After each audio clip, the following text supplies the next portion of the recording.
late 90s. So maybe senior year of high school, 1998 maybe something.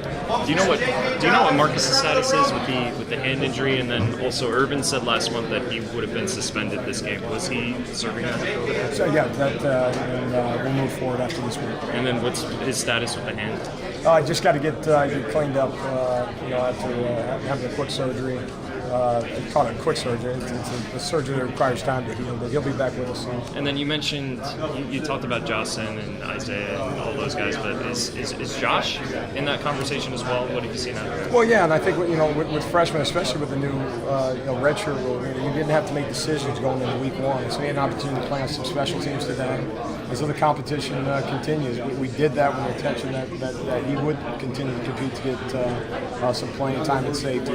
Didn't find himself in the rotation today, and not a guy we got in towards the end of the game. Made a decision to play some other guys, but the message to him is, we expect him to play on our defense this year. I'm looking for help on context on this, right? You guys just won by 50, 40? Yeah. You won by a lot. Yeah. You said half the country's 0-1.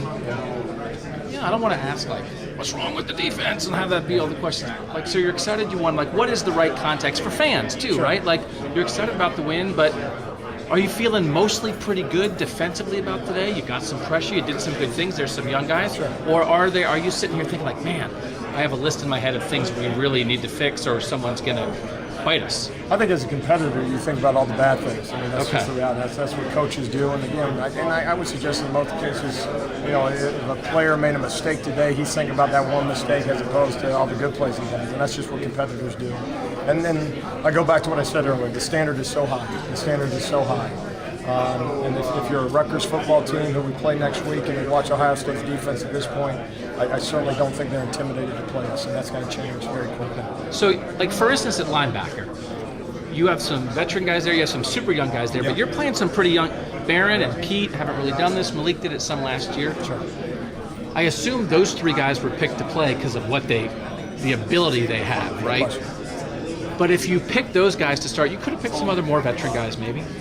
Do you realize, they're going to make, you can't excuse it, Right. but they're going to get to a point where they're going to be worth it. They're going to make the plays, and you have to live with a little bit early on as they figure it out because Baron Browning and Pete Werner had never started a football game before. Is that in that decision? It always is. It always is, and that's not why they play the reps that they play. But we do have to evaluate the film as we watch it tomorrow. And we know everybody's gonna be better tomorrow afternoon than they were today, and that's our job as coaches. If that wasn't the case, then we're not doing our job.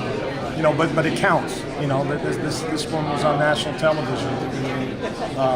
Like I said, there's some plays we want to have back, and yes, we'll be better for it, but we got to be better for it very quickly, and get back to it tomorrow, and make sure that a week from now we're not having the same conversation about explosive plays.